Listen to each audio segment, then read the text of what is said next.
He has the, I'm sorry, he's out of there. This is Neil Almighty Voice. I copied the wrong thing here. I apologize. Neil Almighty Voice is in this spot. Gina Karen's hook is the Long Shot Ranch and in the #1 Braden Adams. And he has Vern and Dawn Sager from Sager Manor in Marshland as their sponsor. And that is the team that's out in front right now. In second on the outside is the Brett Gareau team. Leo Gareau's driving them for Sutherland Automotive, and here they come in behind with the Braden Adams team.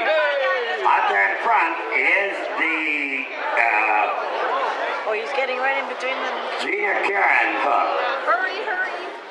Gina Karen's hook was in front, and now the Brett Gareau team is out in front, and right on the inside of them is the Braden Adams team. Braden Adams now on the rail, and out in front slightly on the outside, Brett Gareau right in behind him is Gina Karen's team. Gina Karen is not driving very well.